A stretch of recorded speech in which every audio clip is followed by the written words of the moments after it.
Buenos, bienvenidos a Polémica y Café, un programa hoy presentado por cortesía de Manuel Andrés López Obrador, básicamente, porque él sacó y generó este tema, el cual siempre es importante porque no es que haya inventado el tema, pero el tema es en sí importante y hay que recordarlo. El tema en sí se trata de si hay que ser algo para creer en algo, básicamente, y lo digo en esos términos porque la pregunta es, bueno, un judío puede ser un fascista, un judío puede ser de extrema derecha, un judío puede ser un nazi puede ser judío porque no es lo mismo.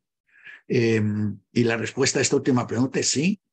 Varios neonazis, después de manifestaciones de trabajo y de cosas, se han vuelto judíos y bueno, han dejado de ser neonazis en el camino, pero después de ser rapados, tatuados, manifestados, luchados, etcétera, como neonazis, deciden cambiar, pues básicamente de bando y se meten a lo judío. La otra pregunta es, ¿tiene alguna importancia si a un judío le dicen hitlerista o no le dicen hitlerista? Pues realmente no, pero sí. ¿Por qué no, pero sí? Bueno, porque una persona a la que entrevistó a mi mamá, Sergio Seri, que ganó varios premios Emmys, decía que al final él se encontró al llegar a los distintos medios de comunicación con todo lo que le decían que tenía que ser un judío, según la imagen de ellos, pues quiere decir que es importante los adjetivos que te pongan, aunque no lo seas. Ayer mismo yo en una oficina de abogados, alguien me decía, bueno, es que ustedes son muy buenos para los negocios. Y dije, nosotros yo no sé, y conozco un montón que no lo son.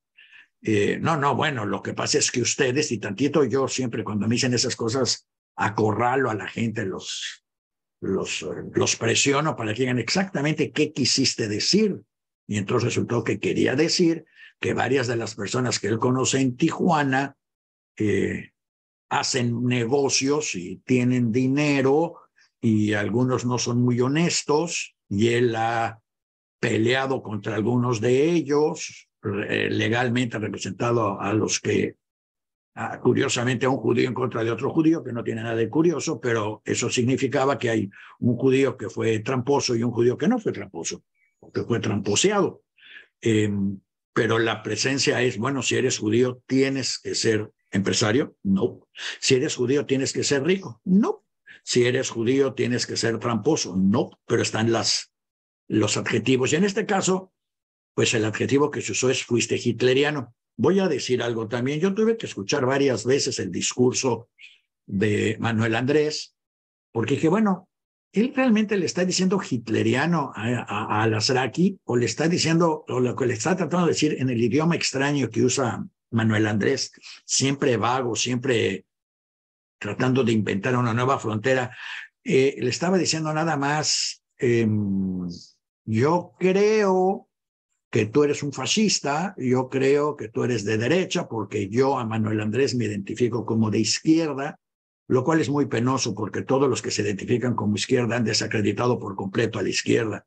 Y no solo Manuel Andrés, Cuba, Nicaragua, Venezuela, se identifican como izquierda, con lo cual pues le han quitado a la izquierda para que vean lo importante de las etiquetas. Si yo le digo a cualquiera de ustedes, yo soy de izquierda, me van a identificar con todos estos criminales.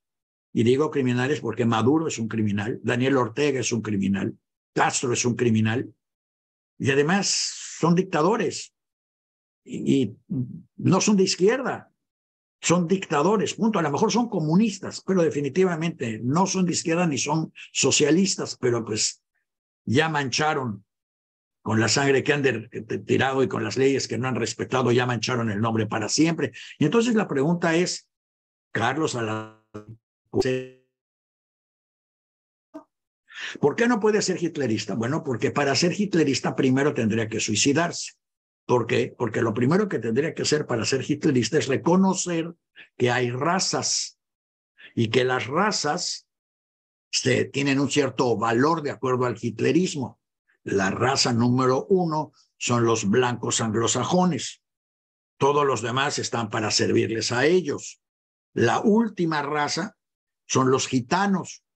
Arriba de los gitanos están los homosexuales, que no son raza, pero los meten como grupo igual, porque para todos estos populistas y fascistas los términos no son especialmente importantes. Son así como que etiquetas genéricas que acomodan a su discurso.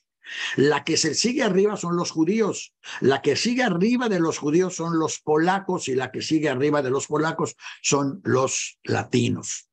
Quiere decir, las últimas 5 a las que hay que deshacerse de ellas son esas 5.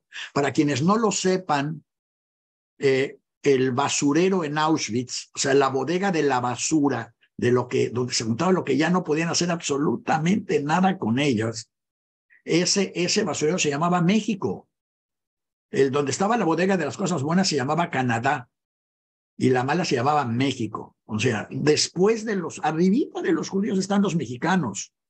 Y bueno, pues los judíos mexicanos están perdidos porque están entre los dos, no tienen salvación. Y Carlos Alazraqui es uno de ellos. Entonces, para ser hitleriano, primero tendría que aceptar suicidarse porque como judío está condenado y como mexicano también por los dos lados. Segundo, tendría que tener ideas fascistas. Y Carlos Alazraqui, yo no sé si tiene buenas o malas ideas, pero definitivamente las que tiene no son fascistas. ¿Qué quiere decir fascistas? No sé si alguien quiera participar y preguntarnos y decirnos qué quiere decir fascistas. ¿Tú qué dices, Judith? ¿Hay alguien voluntariado? Bueno, si no hay nadie voluntariado, a ver, ¿si hay o no hay? No. Bueno, no tenemos a nadie. Si no hay, ¿qué les parece si yo trato de decirles primero lo que yo creo que es un fascista? Entonces, yo creo, de acuerdo a mi definición del fascismo, porque igual que todo, yo también me reservo el derecho de tener mis otros datos para todo lo que hago. ¿Qué creo? Bueno, el fascismo. El fascismo es un nombre, curiosamente, es un símbolo etrusco, más viejo que eso no podía hacerlo, que es una serie de varas atadas para crear un eje central. Este eje central significa que ninguna vara de todos están hechos nada más para servir a la vara central. Mussolini inventó el nombre de fascismo para dirigirse a su ejército, es decir, todos son varas que se juntan en un solo paquete y al juntarse en un solo paquete es de donde sacan su fuerza.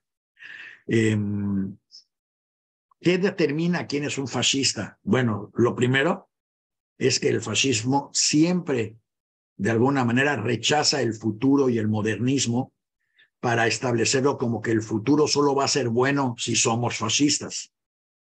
El fascismo no tiene paciencia para el pensamiento libre.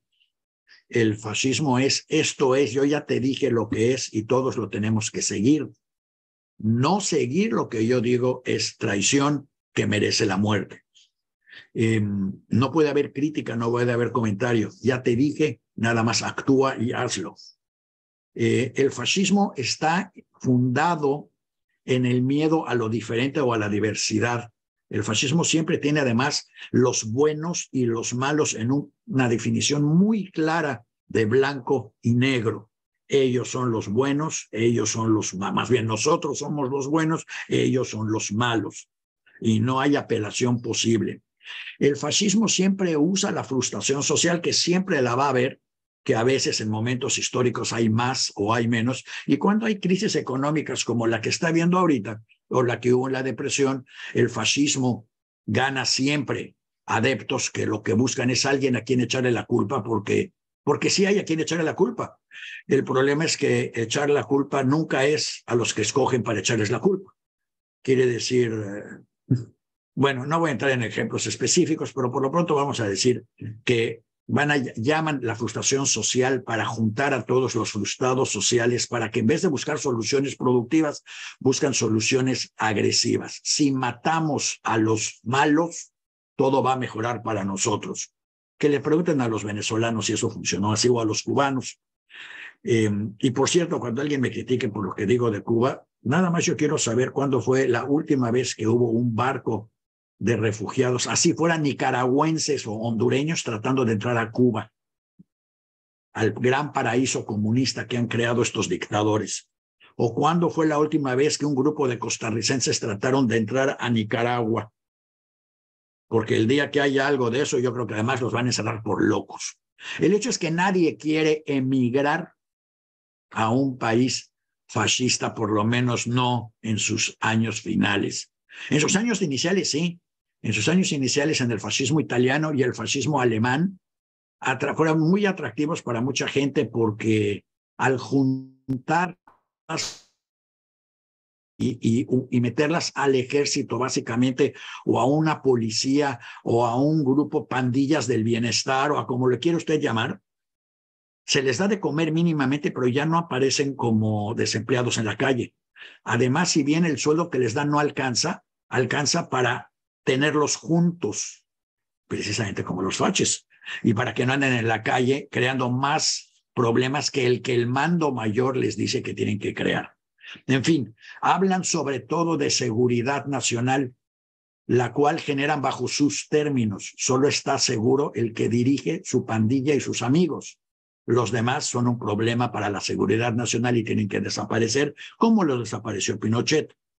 En el fascismo hay un entrelazamiento profundo entre gobierno y religión.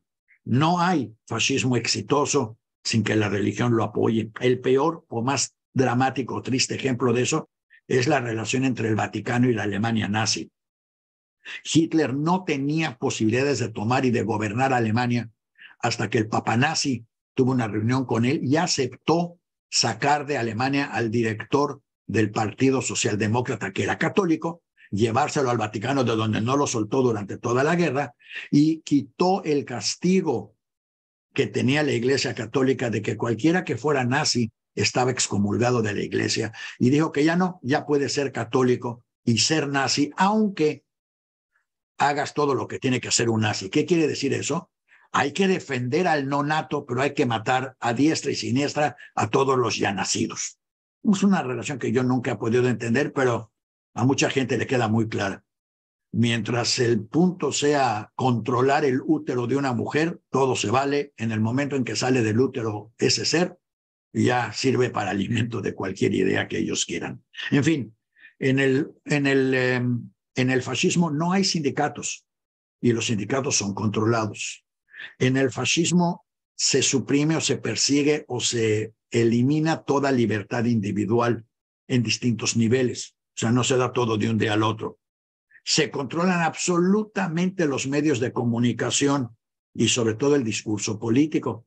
Se habla durante horas y horas en un discurso mañanero de Chávez o de Hitler o de quien sea.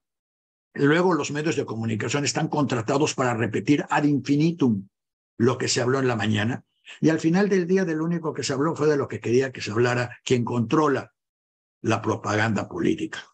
Esa misma propaganda política, por consiguiente, rechaza dramáticamente a los intelectuales y pensadores. No se vale ser ni intelectual ni pensador en un grupo fascista, en un grupo populista. Y represiones, y todas son violentas. La corrupción es desenfrenada, igual que con Castro, igual que con Arafat, igual que con Daniel Ortega, igual que con Maduro. Las bolsas de papel con dinero van de un lado al otro.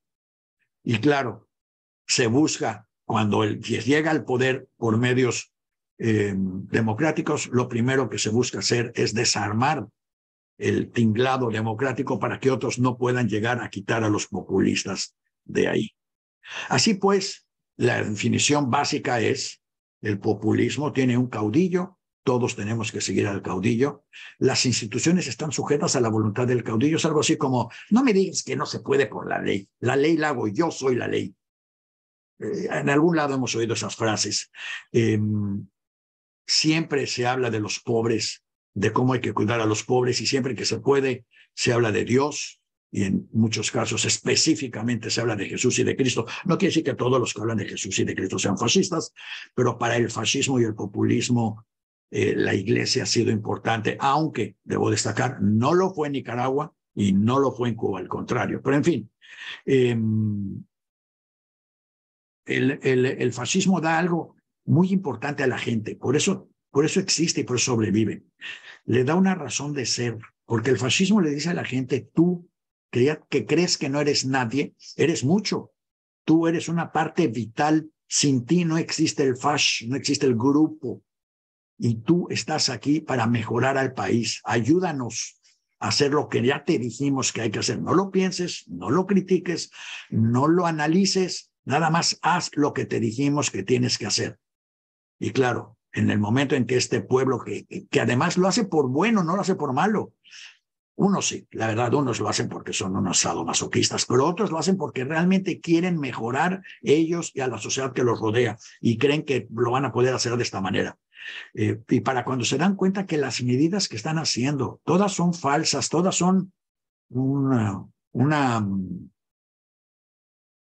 podemos decir? Una pantalla que se montó para hacer creer que todo se cumplió y todo se logró, aunque no se logre nada. Para ser más concretos, y dado que estamos hablando de quien inició esta discusión, que fue Manuel Andrés, él va a inaugurar en estos días una refinería que no refina. Va a inaugurar con aplausos y con todo un gasto que era 8,000 millones de dólares o no sé cuántos, que ahora ya son 12,000 y que además nadie sabe cuántos fueron porque lo escondieron, igual que el segundo piso del Distrito Federal cuando él estaba a cargo de eso. Ni siquiera hay todavía tuberías para que si sirviera la refinería pudiera salir de ahí gasolina. Pero eso no importa. Importa que se va a inaugurar porque hay unas cuantas oficinas. Importa que se hizo la medio construcción.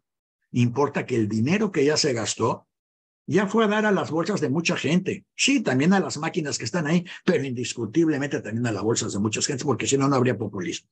O como en algún programa dijo él, sin corrupción no hay gobernabilidad. Entonces, eso es el populismo, eso es el fascismo. Entonces, ¿puede Al-Azraqui ser todo eso? Pues no, no puede. Uno, porque no tiene acceso a tanto dinero. Dos, porque ni siquiera está en un movimiento político. Si cualquiera que conozca a Al-Azraqui va a saber que él no tiene, curiosamente, tendencias políticas. ¿Tiene un odio profundo a lo que está pasando ahorita en México? No. Tiene un resentimiento profundo a lo que está pasando en México, entre otras cosas, porque mientras en las mañaneras le dicen que el orden y el crimen van en descenso, bueno, el crimen va en descenso y el orden en ascenso, a él le matan, le asesinan prácticamente a su secretaria, y él puede ver los resultados de la falta de legalidad, de la impunidad absoluta en el sistema y de que comercialmente, económicamente, es la palabra que debía haber usado, el país no está bien, no va bien, a pesar de que debo de reconocer que Dios lo quiere mucho porque el aumento del petróleo y el aumento de las divisas han ayudado a este gobierno a mantenerse contra viento y marea. Pero eso no quiere decir ni una ni la otra que ambas cosas sean resultado de las políticas de este gobierno. Simplemente es la manera en que ese Dios ha encontrado para ayudarle a este Mesías, Manuel Andrés, la manera de apoyarlo en el trabajo que está haciendo. Ahora, entendamos también cuál es el discurso de Manuel Andrés, porque uno va a decir, es antisemita. No, no es antisemita. Él tiene razón, él lo dijo. Él tiene muy buenos amigos judíos que son los que le ayudaron, entre otras cosas, a construir el segundo piso del periférico. Y Manuel Andrés lo que dice claramente es que él es la cuarta transformación, y él es la cuarta transformación porque él va a pasar a la historia, y yo creo que ya pasó, y ya se quedó en la historia, como el hombre que logró regresar al PRI al poder. Si usted recuerda, si usted sabe, el PRI ha tenido 3 personificaciones en el pasado, y cada vez que cambia de nombre. Del Partido de la Revolución cambia al Partido Revolucionario Institucional, y el Partido Revolucionario Institucional cambió de nombre básicamente a Morena. Morena es la cuarta transformación del PRI. Y yo he estado hablando con gentes que pertenecen así, ¿cómo podríamos llamar? A sangre y fuego. Gente que para los que ellos el PRI es la herramienta de estabilidad y de desarrollo, por más malo o bueno que sea, de México, gente que les van a decir, pues es que tú no sabes lo que era México hace 20 años, o hace 40 años, o hace 60 años, y a pesar de lo que todos los presidentes de cualquier partido, todas estas pandillas de ladrones se han robado, México, la masa mexicana, hemos progresado. La clase media se amplió, las opciones de acceso a la medicina y a la educación se ampliaron hasta este sexenio, cuando se redujeron dramáticamente, pero eso es otra historia. Pero el hecho es que el PRI, de alguna manera, sí fue un instrumento de estabilidad. Ahora, ¿el PRI tiene alguna ideología? No. ¿El PRI, Morena tiene alguna ideología? No. ¿La oposición al PRI o a Morena va a tener alguna ideología? No. Se trata de pandillas de interés que quieren tomar el poder precisamente para repartirse los beneficios de estar en el poder. Y no hay ideología, por eso no hay ningún grupo que pueda decir estoy luchando por lograr que en México A, B y C. No, todos están luchando por quedarse con la chamba y que la gente vote por ellos porque ellos son los que tienen la respuesta, aunque todavía no les queda muy clara. En ese aspecto, Manuel Andrés ya lo logró. La gente votó por Manuel Andrés porque los convenció de que él es el pueblo. El tipo es un extraordinario comunicador. No es tonto. Para todos los que creen que es retrasado mental, no lo es. Sabe actuar como tal y eso es lo importante. Sabe actuar como pueblo. Es un multimillonario sasasazo que sabe hacer la pantomima de pobreza. Es capaz de salir a decir que él solo tiene 2 pares de zapatos. Hace mucho que pasó esa etapa. Yo creo que hasta cuando le fue a pedir, como él dijo, hasta cuando le fue a pedir a Pajés que le regalaron una lana, ya entonces no estaba muerto de hambre. Pero en fin, el caso es que ni él, ni sus hijos, ni la pandilla que lo rodea está muerta de hambre, ni lo estará ya jamás, como tampoco lo está la pandilla de Salinas, o la pandilla de Echeverría, o la pandilla de cualquiera de ellos. Son pandillas que han controlado el país, pero que a diferencia de las pandillas militares, lograron una estabilidad que permitió que saliera una pandilla del poder y entrara otra sin necesidad de destruir y quemar en la calle a los opositores. Y eso le dio a México una cierta estabilidad que le permitió desarrollarse, que le permitió crear negocios, que le permitió crear trabajos, que le permitió crear una, aunque a Manuel le moleste mucho, a Manuel Andrés le moleste mucho, permitió crear una menos pensante, que es muy interesante ver cuántos mexicanos educados en México son verdaderas eminencias en sus campos en todo el mundo, porque la UNAM cumplió con su papel hasta que dejó de cumplirlo, y a lo mejor pronto lo vuelva a cumplir, pero sí hubo un momento en que en México la gente, a pesar de estas pandillas populistas, los individuos empezaron a creer verdaderamente en un México que yo decía siempre está a punto de llegar al primer mundo. Y en cuanto está a punto de llegar al primer mundo, el gobernante a cargo se hace cargo de destruirlo todo para volver a empezar. Pero eso no califica a los individuos que conforman esa sociedad. Los Cosío Villegas, bueno, tantos que habría que hacer toda una lista de todos, tanto los nacidos en México como los convertidos en mexicanos, que han aportado no solo a la sociedad mexicana, sino a todo el mundo desde México. Entonces, regresando otra vez, ¿puede Carlos Alasraqui ser hitlerista? No, no puede, porque no comparte esa ideología. Independientemente de que yo creo que Carlos Alasraqui no tiene una ideología, tiene una finalidad de vida, quiere hacer las cosas bien, se divierte en lo que hace, le gusta lo que hace y quiere ayudar y mejorar las cosas. Pero sin una base ideológica, no creo que haya una etiqueta que se le pueda poner.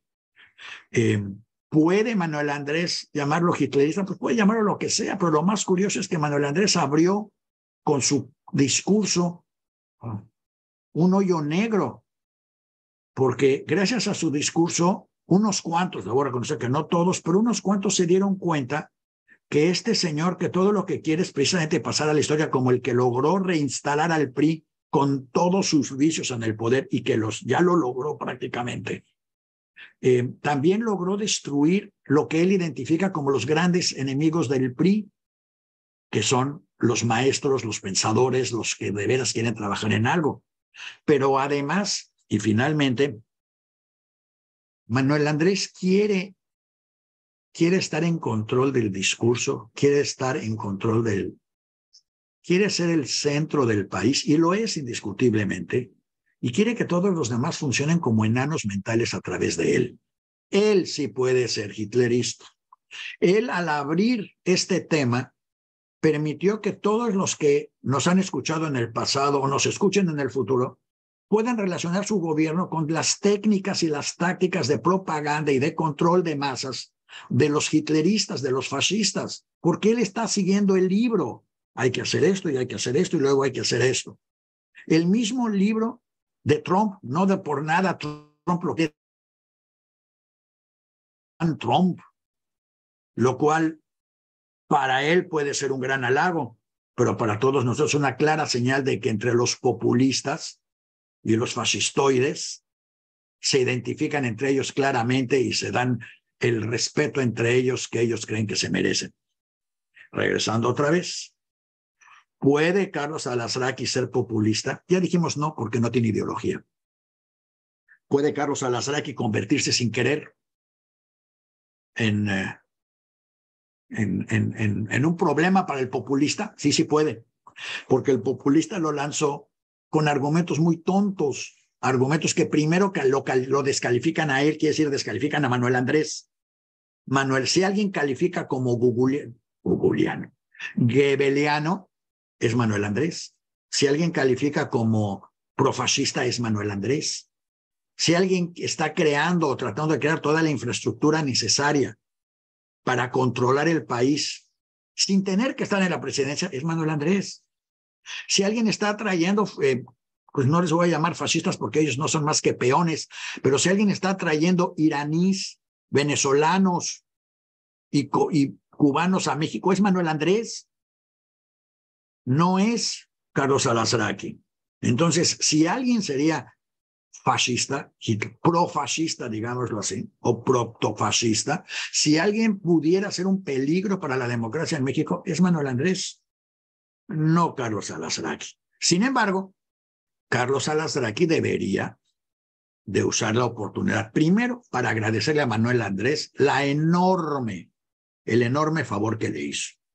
Yo desde chiquito siempre soñé, y me equivoqué realmente, siempre dije, tengo que crear algo que el Vaticano condene. Me tengo que dedicar a hacer algo que el Vaticano tenga que decir, está prohibido leer ese libro o escuchar ese programa de Daniel, porque esa sería la mejor garantía de éxito. Si el Vaticano condena, el mundo lo quiere leer y lo quiere conocer.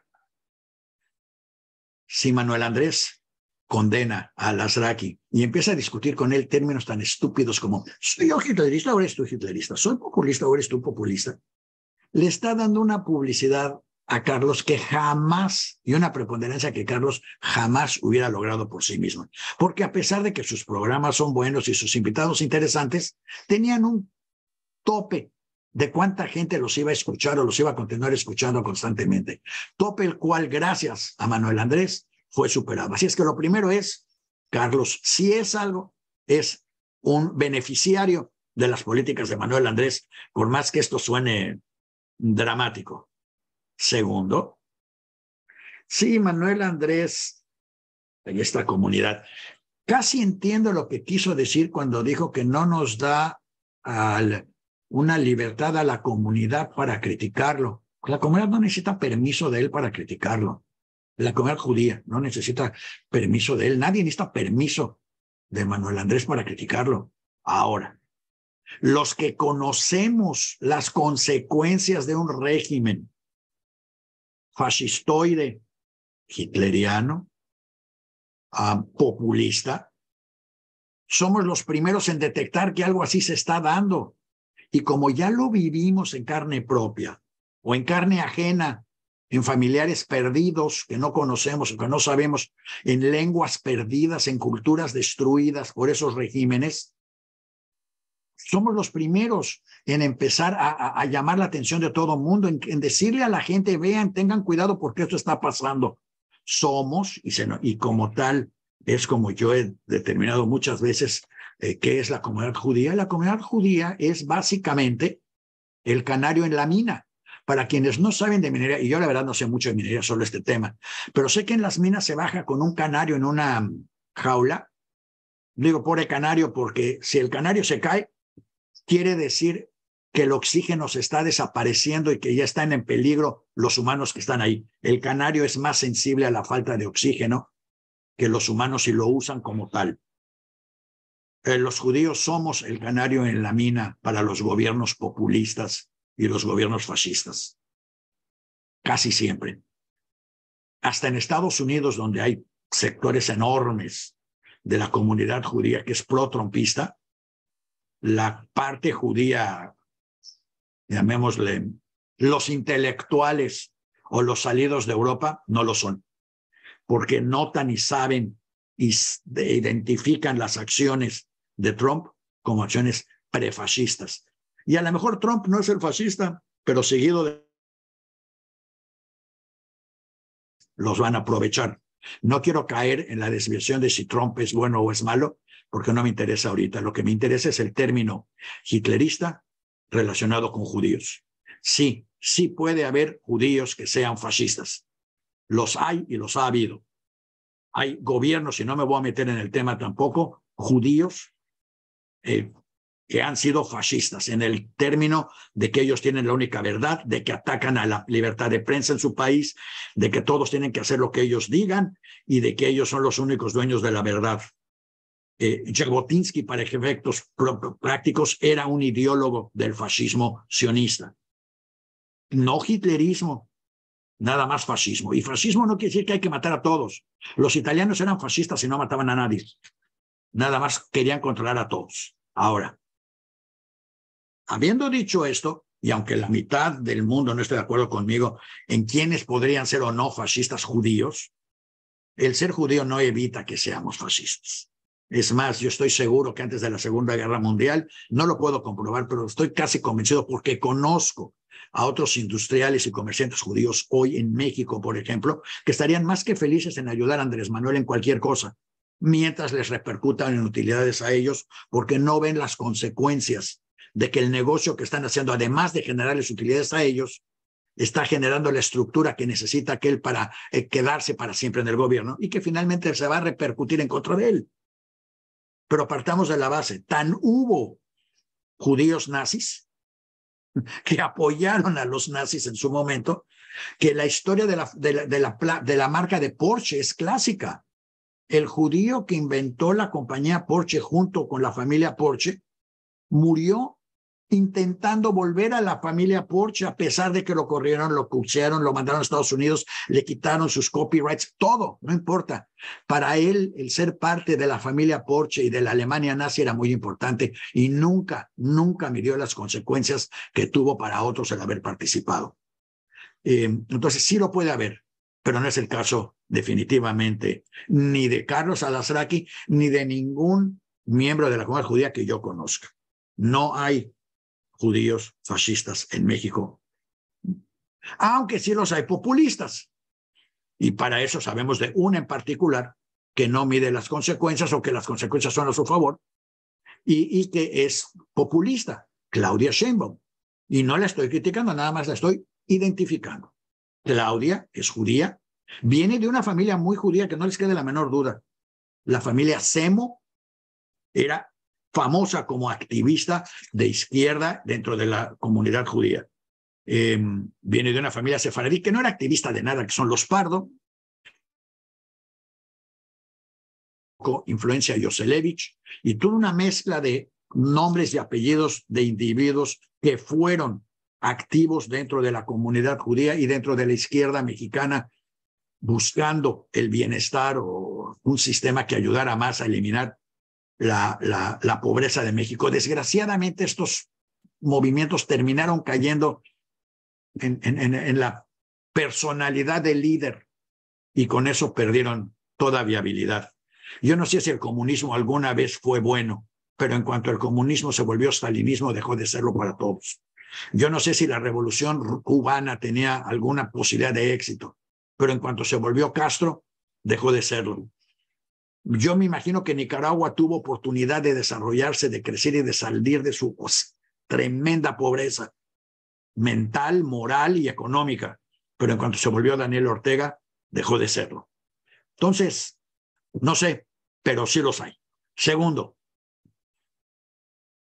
la comunidad es responsable por lo que diga o haga Carlos Salazar aquí, no. Es más, la comunidad no es responsable por lo que diga o haga yo, como yo no soy responsable por lo que diga o haga la comunidad, si así se le quiere llamar, porque no existe un término tal como la comunidad que actúe como si fuera un golem que bajo órdenes de alguien todos lo sigan. Creo que fue Golda Meir la que dijo ¿a quién se lo dijo? A Johnson, si no me equivoco, que dijo, si de veras quieres saber lo que es sufrir en el gobierno, trata de ser gobernante de un grupo de judíos, porque que de cada 2 judíos tienes 3 opiniones.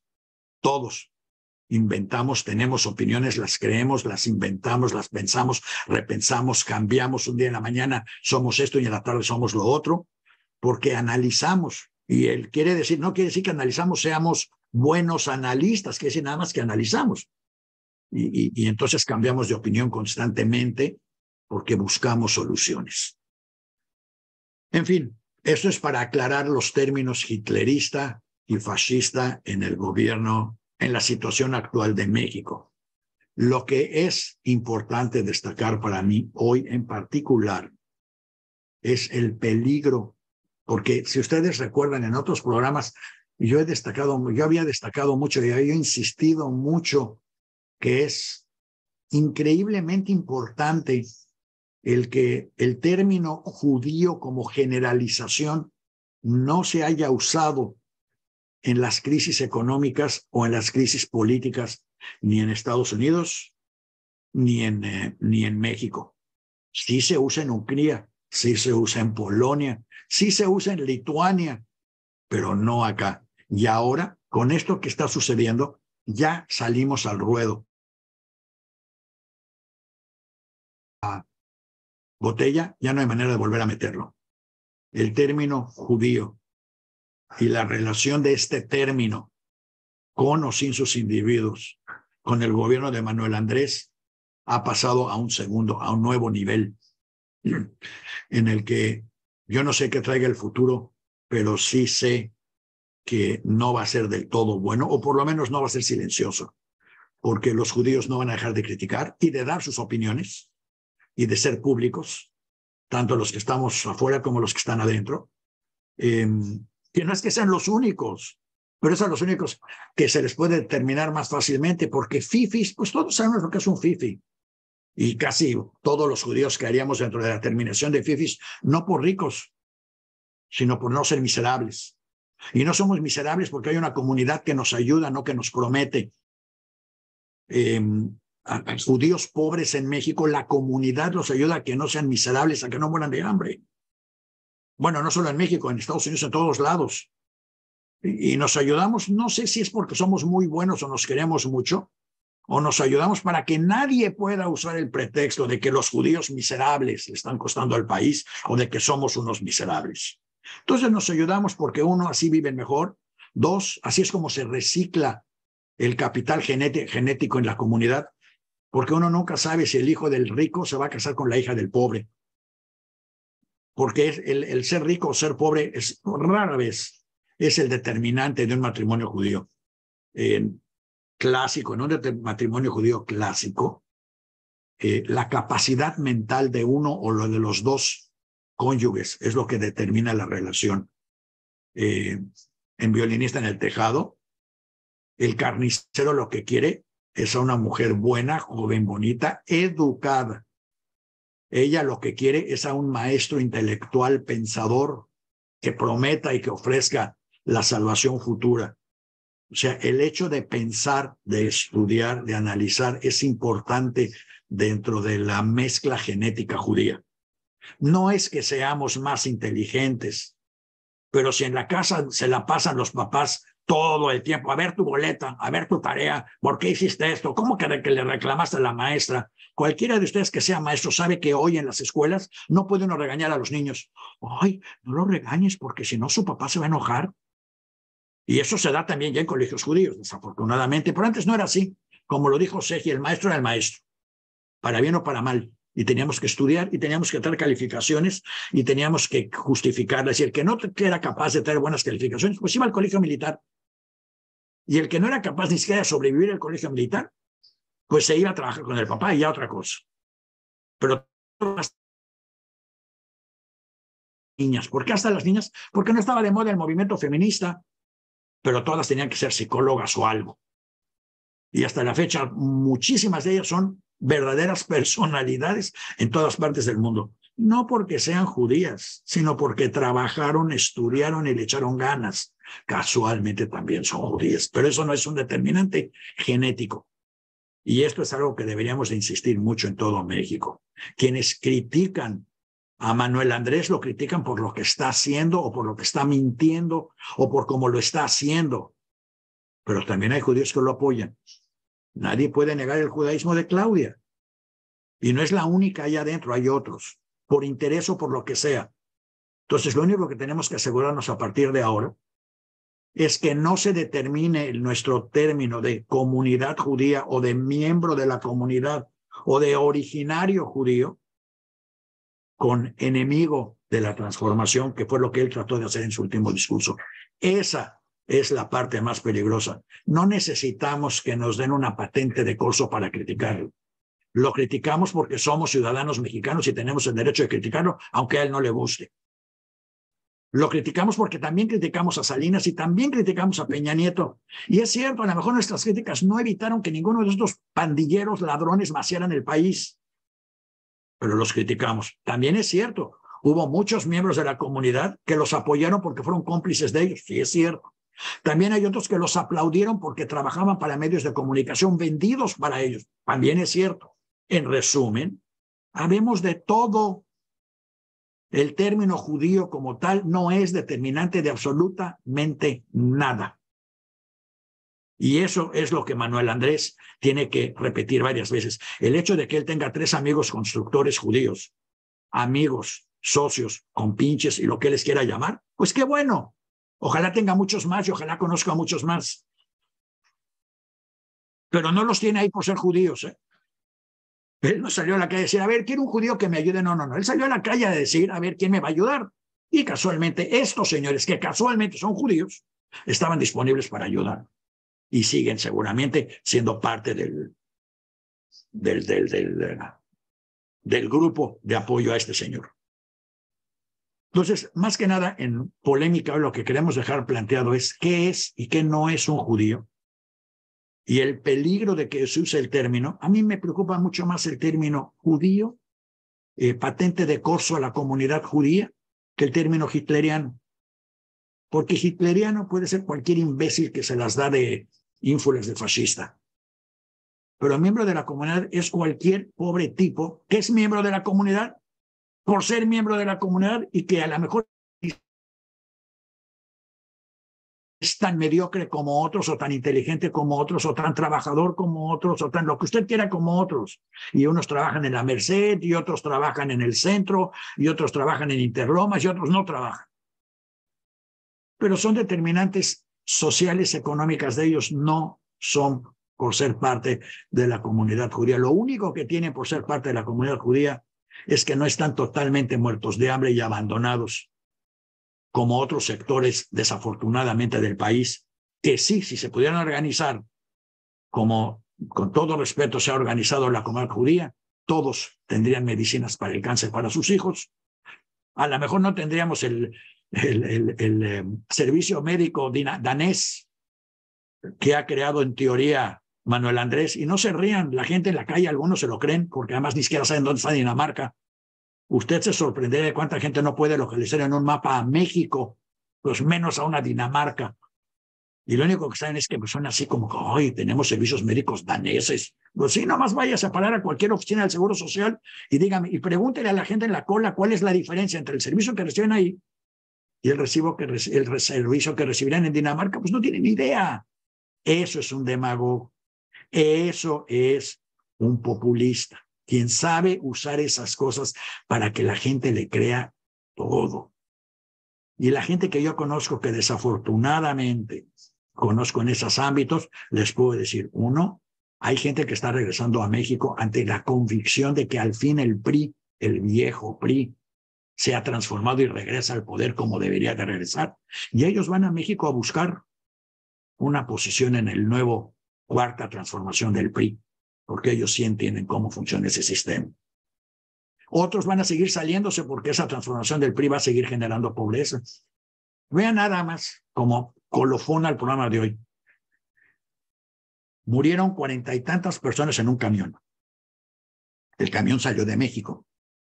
Nadie lo vio al salir. Nadie lo vio al ser cargado. Y a nadie le importó tampoco. Claro, la siguiente pregunta es ¿por qué los mexicanos se subieron a ese camión para cruzar la frontera para venir a Estados Unidos? ¿Y por qué no se quedaron con el éxito de la cuarta transformación? ¿O por qué no se fueron a Cuba? ¿O por qué mejor no se van vía Guatemala a Nicaragua? No, se vienen a Estados Unidos.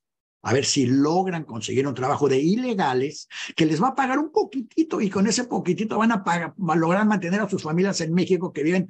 ¿En qué clase de miseria tienen que vivir para que lo que logren ganar como ilegales en Estados Unidos sirva para comer ellos y mantener a su familia en México? Pero en fin, lo suben al camión. Yo no sé si alguno de ustedes alguna vez ha cruzado una frontera americana en coche o en camión. Cuando quieren, meten perros, meten secundarias, abren cajuelas, golpean el piso para ver si lleva uno a alguien escondido. Y si hay alguien en el coche que se parezca así muy la imagen de un ilegal, a ver los papeles 3 veces, hay que revisar los papeles para ver si son falsificados o no. Y resulta que un camión cargado, a la Bio cargado de chorrocientos mil ilegales, cruza la frontera americana y nadie lo detecta. Cruza otros 2 puntos de chequeo de la migra y nadie lo detecta. Déjenme decirle, estos camiones no pasan sin por lo menos abrir la cabina de atrás a que se observe. Si se hubiera abierto, no venían escondidos los migrantes, venían tirados en el piso. Quiere decir, y luego la tercera parte, ¿qué hacía el camión parado a un lado de la carretera? Yo les voy a decir, yo creo que ese camión estaba parado al lado de la carretera esperando que le avisaran que el agente de la migra que lo iba a dejar pasar en el siguiente chequeo ya estaba en su turno. Y como todavía no llegaba este señor, el camión estaba parado esperando que le avisaran para poder pasar y seguir hasta Chicago. Porque otros camiones saben a dónde van. A mí me ha tocado cruzar al revés. Y cuando cruza uno a México y lo paran, nos marcan. Y si uno va al interior de México, en la siguiente parada nos vuelven a parar con lo mismo, lo radiaron. Oye, ahí va este tipo que lleva esto en el coche, yo ya le saqué 100 pesos, sácale otros 100. Y vamos marcados, como con una cruz así, una X grandota en el automóvil. Este camión iba marcado, este camión es parte de la corrupción de la policía tejana. Policía que además es tan ineficiente, ya se vio, es igual que casi deberían ser puros mexicanos, ya lo vimos en Uvalde. Increíble, se quedaron 1 hora parados afuera de la clase en la que un tipo estaba matando niños para que no les fueran a disparar a ellos. El cuento de que, ay, es que no teníamos la llave. Por Dios, 2 golpes en la puerta y la tiran. Pero no, ellos estaban parados a ver a qué hora se le acababan las balas al de adentro para poder entrar sin que les dispararan a ellos. O sea, más corrupta, ineficiente y mala no puede ser la policía más que la de Texas, que es una corrupción enorme en todo el estado. Y que lo demostraron también los ilegales. Y que está encubierto, pero nadie, ni en las madrugadas, ni en las matutinas, ni en ningún lado ha dicho, ¿por qué estos ilegales tienen que salir? ¿Por qué los consulados tienen que dedicarse a repatriar cuerpos? Y no el gobierno dedicarse a asegurarse que haya servicio médico en México, que haya trabajo y comida para todos. En fin, el caso es que cuando juntan los dos temas, uno se puede dar cuenta con qué facilidad el tema de Al-Azraqui, hitlerismo y la patente de Corsito de lo que el gobierno realmente quiere. Entonces, yo desde aquí le informo al señor Manuel Andrés no le pido ni me interesa su patente de curso. Yo invito a todos los que quieran criticarlo a que vengan y participen en Polémica y Café. También invito a todos los que quieran defenderlo a que vengan a defenderlo a Polémica y Café. Como muchas veces hemos dicho, todo mundo tiene el derecho de estar en desacuerdo completa o parcialmente conmigo. Y yo les voy a defender su derecho de expresarlo mientras no metan en el asunto ¿cómo lo podríamos llamar elegantemente? Mientras el ataque sea contra mí y mis ideas.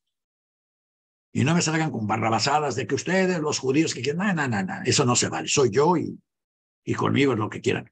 Y además siempre les voy a respetar el derecho a vivir en el error, lo cual considero hace casi cualquiera que está en desacuerdo con mis ideas. Pero claro, esa es mi opinión. Ustedes tienen el derecho de venir y demostrarme que estoy en el error y participar directamente. ¿Y cómo participan en Polémica y Café? Muy fácil. Lo pueden haber hecho durante este programa, lo pueden hacer en el chat o lo pueden hacer después de ver el programa mandando sus comentarios y o pidiendo a editor@polémica y café diciendo yo quiero participar en este programa, quiero que me entrevisten y quiero ser parte del programa. Y con todo gusto les vamos a dar acceso, les vamos a dar cámaras, les vamos a dar todo lo necesario para que vengan a participar. La única regla es que no digan groserías. O sea que hay algunos de estos de los que estamos hablando de que ya no podrían venir, tendrían que controlar el uso de sus groserías y que las sandeces que digan las corroboren. O sea, si quieren decir, y que no digan todos, no existe todos, ni todos los mexicanos, ni todos los americanos, ni todos los blancos, ni todos los católicos, ni todos los cristianos, ni todos los judíos, ni todos los Danieles. Cada uno por su parte. Entonces, mientras no usen el término todos, no metan a la mamá de nadie en el asunto y no usen groserías, son bienvenidos a poner su opinión y a discutirla con un servidor y con cualquiera otro que quiera discutirla con ustedes.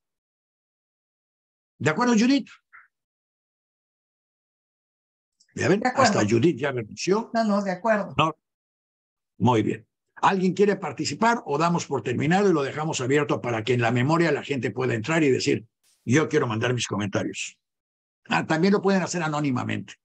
Quien tenga miedo de las represalias que pueda tener un gobierno populista o un grupo populista dentro de donde ustedes están, lo pueden decir, no quiero que se vea mi imagen, no quiero que se vea mi nombre y vamos a bloquear ambas cosas para que nadie pueda saber quiénes son ustedes y puedan igual expresar su opinión. Así que muchas gracias, váyanse a meditar y no es Alasraqui, populista, sí es Manuel Andrés, no es tonto, por favor, dejen de considerarlo tonto, porque cuando lo consideran tonto y lo descalifican, es exactamente cuando le dan el poder que tiene. Ni es pobre, ni es ignorante, ni es un imbécil. Al contrario, es muy rico, sabe perfectamente lo que está haciendo y es muy maloso. Entonces hay que exhibirlo como lo que es. No le den por su lado. Y muchas gracias.